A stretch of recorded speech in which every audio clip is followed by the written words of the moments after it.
Asia is by far the largest continent on Earth, covering an area of 44,579,000 square kilometers, which constitutes 30% of all land on Earth. Besides this, Asia has been the host of the majority of the human population for most of history, today accommodating 4.5 billion people, or roughly 60% of the world's population. But, despite its size and bolstering populations found here, the name Asia originated outside this great land and initially was meant to describe a much smaller area. The earliest recorded use of the name Asia to describe the entire continent belongs to Herodotus, a Greek historian from around 44 BCE, when he wrote about his confusion over the names of the continents and why 3 women's names had been given to a tract which is in reality one, referring to Europe, Africa, and a land he called Asia, which designated the lands of Anatolia and the Persian Empire, pronounced today as Asia. Why 3 continents are made out of a single landmass is the subject of another video, but in this comment, Herodotus had given the continent of Asia its official and lasting name. But to see why he called this land Asia in the first place, we need to go back further. Long before Herodotus, the name Asia had been in use to describe a smaller region within the continent. To find the earliest known use of the name Asia, we need to go back to a time called the Greek Dark Ages, which lasted from around 1100 BCE to roughly 800 BCE. Prior to this, Greek had been secured in the Mycenaean states, but around 1200 BCE, unknown invaders came to Greece and destroyed much of the Mycenaean civilization. Because of this, syllabic writing was lost, and alphabetic writing had not yet been introduced to the region. Effectively, the only forms of writing preserved were to keep track of trades and business dealings, and it was in these receipts that the earliest use of Asia has been found. As the invaders plundered Greece, they burned many of the buildings, including the palaces. But, rather than destroying records, which were at the time kept on clay tablets, these fires hardened the clay and made them resilient to the elements. Then, in 1939, while investigating the ruins of the Palace of Nestor in Pylos, Greece, an American named Carl Blegan uncovered a cache of these preserved tablets, many of which contained the names of men and women from the time. Some of these names were of women servants and were given the epithet Rawijaja to label them as captives. Some women were identified as Ajwiai, meaning women of Ajwia. For male servants, the label was Ajwios. These tablets are the earliest known recordings of a land called Ajwia, which later came to be known as Asia.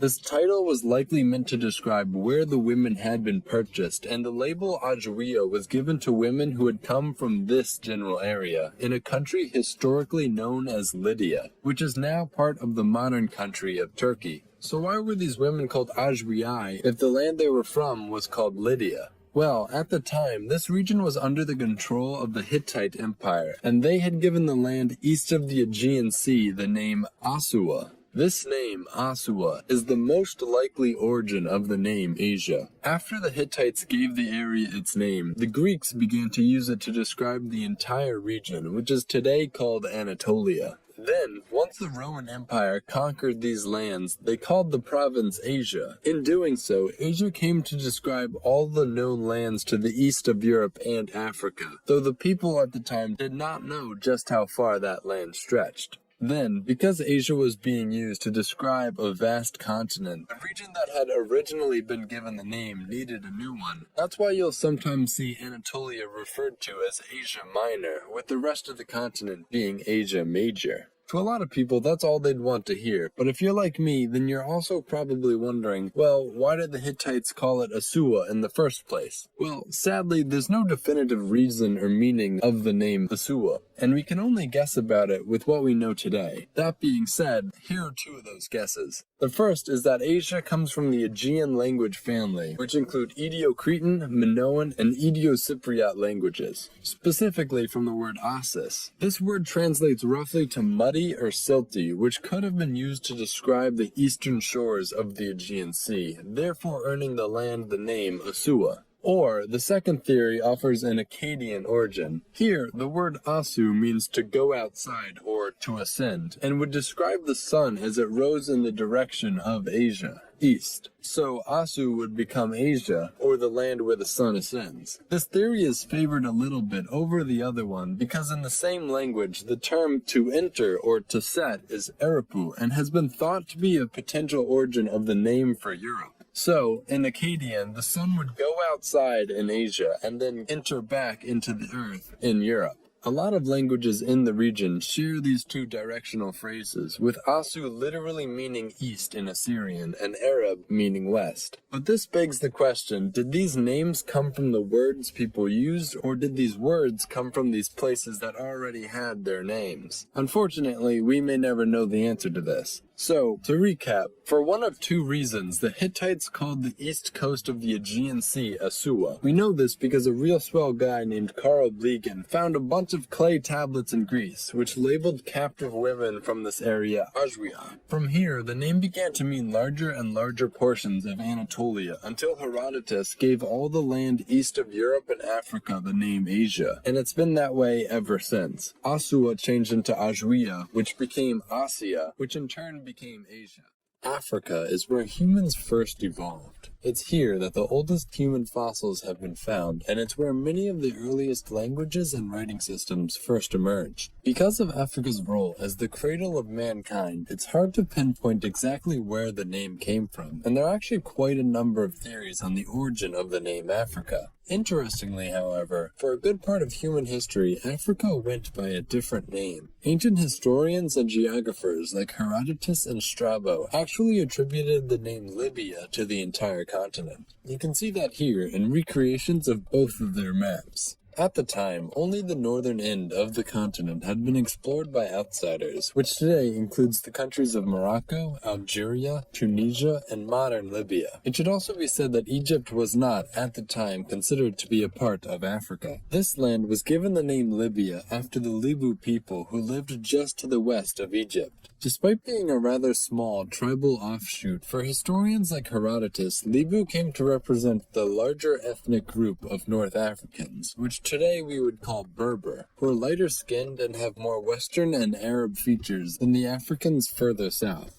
To Herodotus, there were two ethnicities in Africa, Libyans, who were found in the north, and the Ethiopians, who were the darker-skinned people found further south on the continent. This is the origin of the name Ethiopian, by the way. But to Herodotus, the Ethiopians represented a small portion of the inhabitants of the continent, despite the fact that today we know it's actually the other way around. So he and others called the continent Libya to signify it as the land of the Libu. Of course, this name didn't last. So what happened? In short, the Romans. In long, at the height of their rule, the Romans had conquered and controlled most of the coast of northern Africa. But, being a rather large expanse of land, they broke it into several provinces, including Aegyptus, Cyrenaica, Numidia, Mauritania, and this area around the city of Carthage in modern-day Tunisia, which was given the name Africa. Then, similar to Asia, the name came to mean larger and larger areas until the entire continent was under its title. First, when restructuring the provinces, the territories of Cyrenaica, Numidia, and Mauritania were placed under the control of the African diocese, which was basically the administration or the local government of the time. So now, Africa was basically the northern coast of the continent Libya, while today Libya is actually on the northern coast of the continent of Africa. But then it stayed like this for a while, until the Roman Empire collapsed. Once this happened, the name Africa sort of fell out of official use, as the province of Africa didn't exist anymore. But then, when Justinian I returned to conquer this land and annex it under the Byzantine Empire, the region became the Exarchate of Africa. Then, when the Muslims eventually conquered the land, they gave it the name Ifriqiya, which preserved the name but not so much the spelling. After this, more and more was learned about the continent, and with each expedition into the interior, the name Africa followed, until the name Libya was entirely displaced by Africa.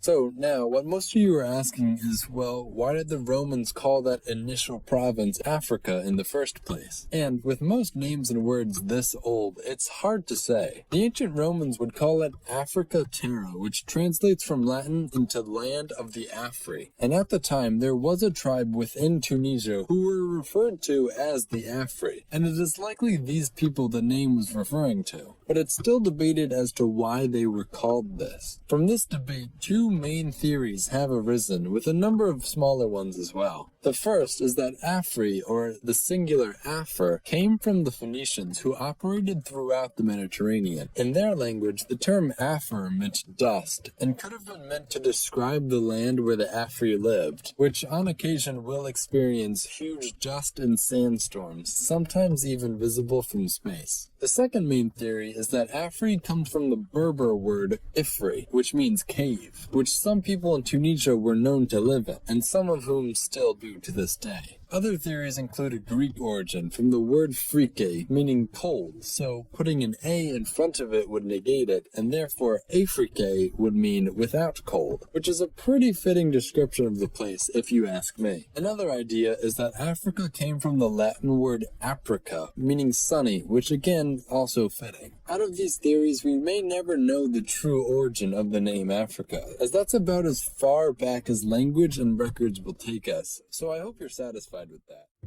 In Greek mythology, Europa was a Phoenician princess so beautiful that Zeus himself took notice. To seduce her, he transformed into a white bull and swept her away into the ocean. He brought her to the island of Crete to reveal his true identity as the king of gods to her, and made her the queen of Crete. Together, they traveled across the world, with Europa riding on the back of the white bull, and it's said that all the lands she visited fell under her domain and became a part of Europa, or as we would call now, Europe. And that's a nice story and all, but in truth, the naming of Europe was not that simple. Instead, this story is more of a speculation on the side of the Greeks rather than true explanation. What this means, however, is that not even the Greeks really knew where this name originated from. So, let's start at the beginning. The first known use of Europe as a geographic term was in a Homeric hymn dated at the latest to around 522 BCE. To be clear, this was not specifically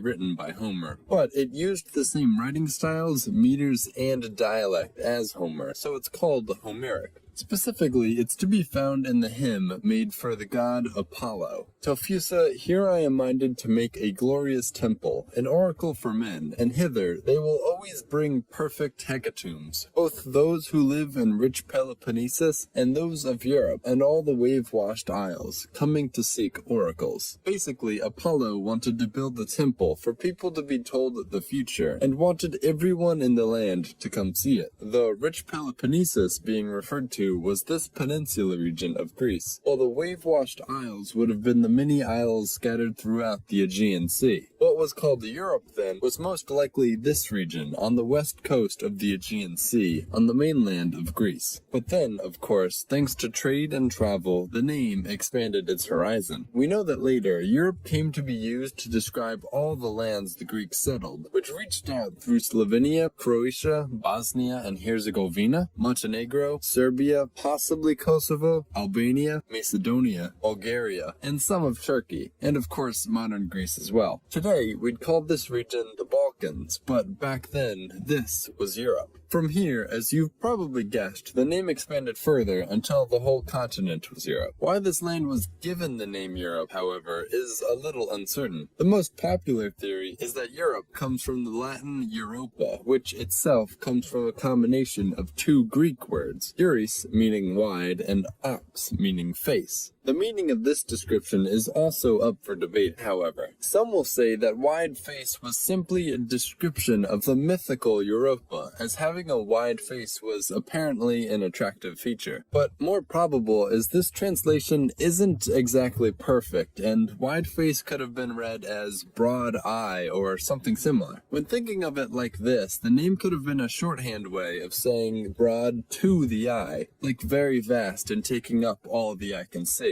Or wide gazing, kind of like how sometimes people say the whole wide world, or as far as the eye can see. This is actually a commonality amongst all Proto-Indo-European languages, which is most languages out there, spanning from English to Hindi to Russian to Sanskrit to Romance languages, etc. Within all of these languages, the earth as a whole is typically given the name broad or wide. And while this seems obvious, it's important because we can tell the name names like this are being used to describe the land and not some other feature, like the people who live there, or plants, or the faces of mythological women. But, like most other names and phrases this old, there are, of course, differing theories as well. If you watched my video on how Asia got its name, you'll remember when I discussed the potential Akkadian origin of both Asia and Europe, from the words Asu and Erebu, from to rise and to set, referring to the sun. There are actually several similar languages from around the same area that the name has been suggested to have arisen from. The frontrunners are the aforementioned Akkadian word Erebu, or the Phoenician word for evening time, Arab. Either way though, this would have made Europe the land where the sun sets, in one way or another. This naming convention was common for people of this time period, and especially this region, and it can actually be seen in other nearby places as well. The region Anatolia, for example, comes from the Greek Anatoli, meaning sunrise or east, which to the Greeks is where the sun would have risen. Between these two theories, the first one about the wide face is the more supported of the two, but tell me in the comments which one you prefer and why. That's all there is for Europe. I hope you enjoyed.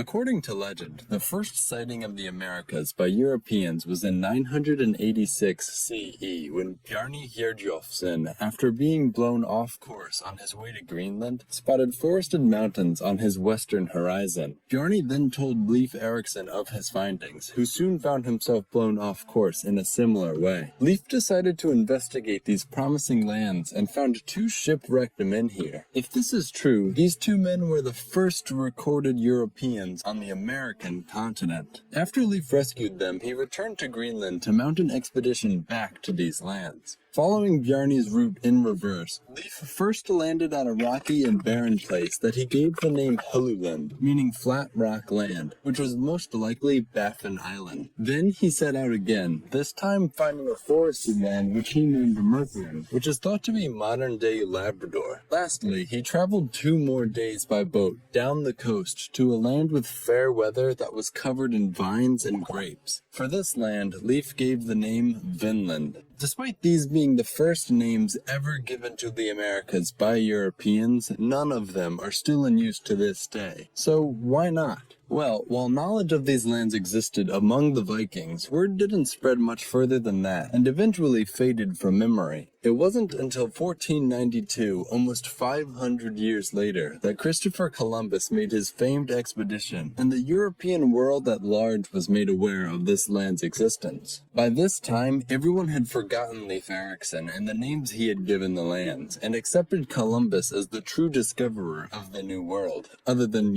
all the millions of people that lived there already. But it wasn't even his name that was eventually attributed to the newly discovered lands. So, where did the name America come from? Well, the first recorded use of America is actually very well established and known. It was on April 25th, 1507, that the German cartographer Martin Waldseemüller, while making this map, the Universalis Cosmographia, attributed the name America to what's now the continent of South America, while North America was labeled Terra Incognita, or Unknown Lands. This map was also the first map to ever show the continents of North and South America not as a part of Asia, and that's important too, remember that. Though Waldseemüller never gave his reason for attributing the land as America, an accompanying book to his map written by his collaborator Matthias Ringman, titled Cosmographiae Introductio, did offer an explanation. Inside, Ringman wrote, "I do not see what right anyone would have to object to calling this part after Americus, who discovered it, and who is a man of intelligence. American, that is, the land of Americus, or America." So who was this Americus? Well, Americus Vespucius was the Latinization of the name of another famed explorer and cartographer of the time, Amerigo Vespucci. It was Vespucci who first postulated that these lands were not the far eastern parts of the continent of Asia, but were in fact their own separate landmass. In the third of 4 voyages made to South America between 1497 and 1504, in which Vespucci and company observed and mapped the continent's eastern coast, Vespucci made the observation that the lands they were exploring were far too large and vastly different to what was known about Asia. In a letter, he said these lands must instead be a mundus novus, or a new world. World, a fourth continent to join Europe,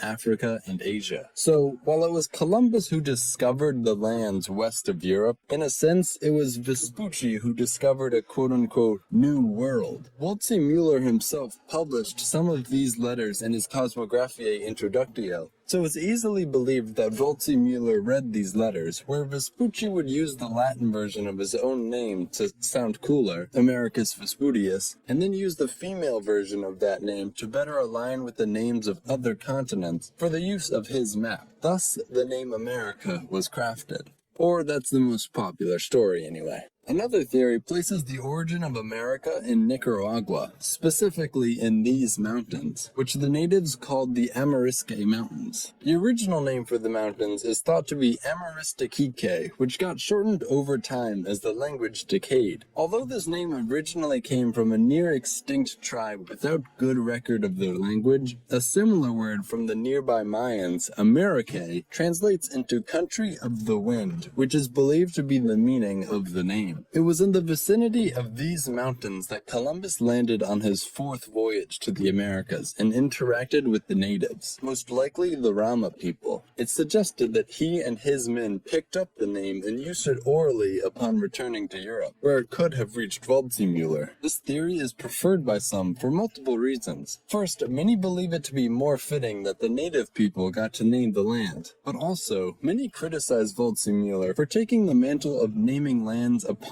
himself, which was typically a privilege reserved only for the explorer or the monarch they served under, and not for the mere cartographer who drew their maps. Second, the first theory breaks a well-known tradition which verges on law among cartographers around the naming of places, where only the first names of royal people are to be used to name lands, while it's the last name of all common people like Vespucci which is used. That's why the land named after Louis de Bourbon, the King of France, is Louisiana and not something like Bourbonia, while the land named after Christopher Columbus is Columbia and not something like Christopherana. As a famed cartographer, Waldseemüller would have been well aware of these rules, so it doesn't make sense that he would have broken them. But giving the land a name provided by the natives fixes this issue. Then there's one last theory surrounding the Venetian explorer John Cabot, who was the first European to find the shores of North America since Leif Erikson, when he made landfall in Newfoundland in 1497. Cabot sailed under the commission of England and received a pension from King Henry VII.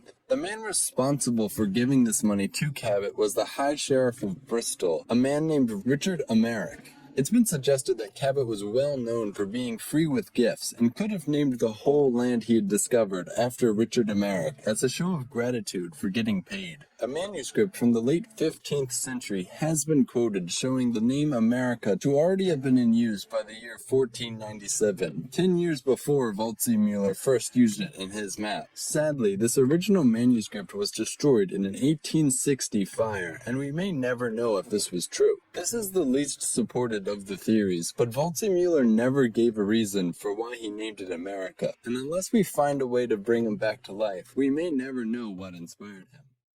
Around 2,300 years ago, a man named Aristotle had an idea. He knew that where he lived in Greece was nearer the North Pole than the South Pole. In thinking about the world and the shape of its land, he figured there must be a region bearing the same relation to the Southern Pole as the place we live in bears to our pole. About 400 years later, in the 100 CE, Ptolemy added to this suggestion, speculating that the North and South hemispheres must be balanced with equal amounts of land and ocean on either side in order to keep the Earth level. Although little to nothing was known about the world south of Africa and Asia, Cicero, in his work Somnium Scipionis, gave the southern region a name. He called it Singulus Australis, with Singulus translating from Latin into zone, and Australis meaning southern. All land within this southern zone, which they expected there to be a lot of, would therefore become known as Terra Australis, or a southern land. Theories and beliefs of this unfound Terra Australis remained an established and accepted idea within the scientific community for centuries, despite a complete lack of evidence. Maps throughout throughout the ages can all be found featuring a vague and ever-changing landmass at the southern reaches of the world. It was only around the 1500s, as the age of European exploration began and expeditions were sent to every corner of the world, that this southern land began retreating. No matter how far south boats ventured, no great Terra Australis could be found. What they were beginning to realize was that the Earth is in fact unbalanced, and the North Hemisphere actually does contain most of the land on Earth. This half of the globe is 39% land, while the Southern Hemisphere has only a mere 19% land coverage. What this means is that 67%, or 2/3 of Earth's land, is in the Northern Hemisphere. Essentially, Terra Australis, the missing half of Earth, didn't exist, but people were still searching for it. Around this time, the Dutch East India Company was shipping spices and other goods from the Far East to the West, and a large landmass was observed south of the island Java by around the year 1606. It was given the name Terra Australis Incognita, meaning unknown southern land. This was the first time a name similar to Australia was attributed to the land, but this was more of a placeholder name rather than an official title. Then, in 1644, a Dutch sailor, Abel Tasman, returned to a land close to Australia that he had discovered, which he called Van Diemen's Land, but today we'd call Tasmania. On his way, he sailed along the larger, unexplored land and finally gave it a name that stuck. He called it New Holland. Yep, well, actually he called it Novus Hollandia, but they mean the same thing. And everyone kind of liked it, or at least accepted it. The title of Terra Australis was taken away, and actually given to the area where Antarctica was later to be found. Although at this point it had not been discovered, and it was just a coincidence that land ended up being there. Around the same time, however, the Spanish explorer Pedro Fernandez de Queiroz landed on another tropical island chain nearby. A little backstory on this guy. So he was Spanish, but at the time, Spain was ruled by the Habsburgs, who were Austrian. So he was sort of obligated to promote Austria as much as Spain. So he gave the lands he found the name Southern Austrian Land of the Holy Spirit, which he wrote in Spanish as Australia del Espíritu Santo, combining the Latin word for south, austral, with the name Austria to make Australia. Then, in an English letter written by Sir Richard Hakluyt about the lands discovered by Fernandez, he misspelled the name, dropping the first I, and instead wrote Australia by accident. So finally, the name Australia had been created and assigned. The only problem was that, well, Fernandez discovered these islands, today called Vanuatu, and gave them the name. So Australia was over here, while New Holland was this ever-expanding region down here. And things didn't change for 150 years. Finally, in 1794, two botanists, George Shaw and Sir Joseph Banks, endeavored to record some of the flora of this expansive place called New Holland. In their report titled Zoology and Botany of New Holland, they described the continent as the vast island, or rather continent, of Australia, or Australasia, or New Holland. This was the first time the name Australia was attributed to this land, rather than some other islands in the Pacific Ocean. So basically, people were starting to get confused or conflicted on what should be called what. Remember, people were still saving the name Terra Australis for a place equal in size to Europe and Asia, so anything smaller had to go by a different name. Then, in 1804, Sir Joseph Banks convinced another explorer, Matthew Flinders, to begin using the term Terra Australis for this massive island he studied. Flinders agreed and summed up the situation quite nicely by saying this. You can pause if you actually want to read it, but basically, most of the southern hemisphere had been mapped or at least visited, and it was becoming clear that this Terra Australis was non-existent, and New Holland was looking like the next best thing. In a footnote, Flinders also wrote, "Had I permitted myself any innovation on the original term, it would be to convert it to Australia." And this basically settled it. Australia is the misspelling of a name originally invented from two other similar sounding names for a much smaller island, which used a name originally invented for a far larger, unproven landmass. Flinders pushed the name to be used by the British Colonial Office, and they agreed in 1824, marking its first official commercial use, and it's been in use ever since. On January 27, 1820, aboard the Russian ship Vostok, a land began to appear to the south. Over the edge of the horizon, an icy, cold landscape emerged. This was the first ever recorded sighting of Antarctica. The man who spotted it was Fabian Gottlieb von Billingshausen. A year later, in pursuit of seals near the South Shetland Islands, an American captain from Connecticut named John Davis became the first person to set foot on the continent when he and his men landed on what's now called Davis Coast. In his logbook for that day, he wrote, "Concluded to make the best of our way for the ship. I think this southern land to be a continent." This was a big deal because before this, explorers had been obsessed with finding a place called Terra Australis, or a great southern land. I go far deeper into it in my video about how Australia got its name, but in short, people like Aristotle and Ptolemy thought that the world must be balanced on both sides with land and sea, even though today we know that's plain untrue. So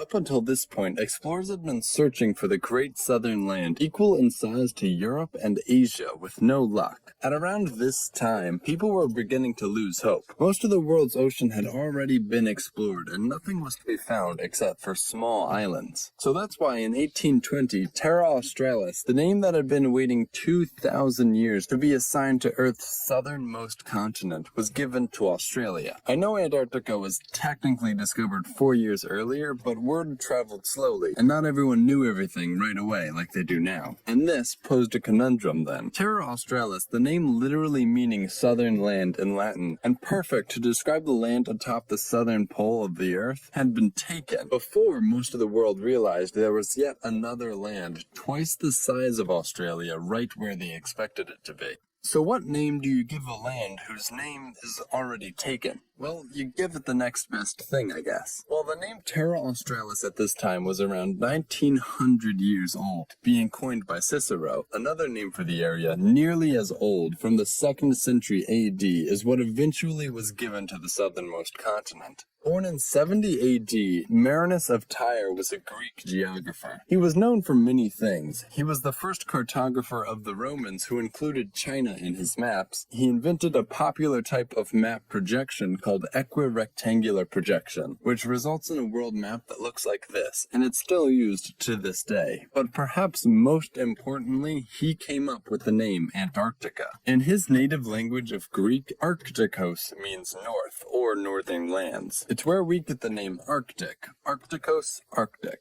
To say not the Arctic in Greek then would be to say Antarcticos. Anti is Greek for opposite, and can be seen in other words in English like antidote, anti-hero, anti-disestablishmentarianism, you get it. Because he didn't know what the southern pole was like, Marinus simply labeled it Antarcticos, opposite to the Arctic. But I think we can go a little deeper. The origin of the modifying prefix anti is lost to history and time, but we do know the reason Arcticos meant the northern lands. You see, in Greek, Arctos means bear. Well, yes, this type of bear, but also this one. To the Greeks, this was Arctos, as it sort of resembled a bear, I guess. Today, we call this constellation of stars the Big Dipper, or Ursa Major. Ursa also meaning bear, but in Latin. And if you know anything about constellations, you'll know that Arctos can be used to easily find the North Star. Basically, the bear leads north. And the Greeks, being avid sailors, closely associated finding north with Arctos. And so, any land to the north became Arcticos, the Arctic, the land of the bear. So really, literally, Antarctica means opposite to the land of the bear. Interestingly, however, the southernmost continent was not the first place to be attributed the name Antarctica. In the 1500s, 300 years before the continent was even discovered, the French established a very temporary colony in South America, in what's now modern-day Brazil. It was small and lasted only 12 years from 1550 to 1567, when the Portuguese came in and destroyed it. But the French had given it the name Francais Antarctique, Everyone quickly forgot about this, however, even the French. Then, it wasn't until 1890, 70 years after its first discovery, that the Scottish cartographer John George Bartholomew first gave the continent its name. For the 70 years between its naming and discovery, the continent was virtually nameless, with small parts of it receiving names, but none to encompass the entire land. Bartholomew was the first to give the continent its name in a map produced for an oceanographer named John Murray. After that, Bartholomew published many more maps with the name, and people accepted it as the title of the southernmost continent of Earth.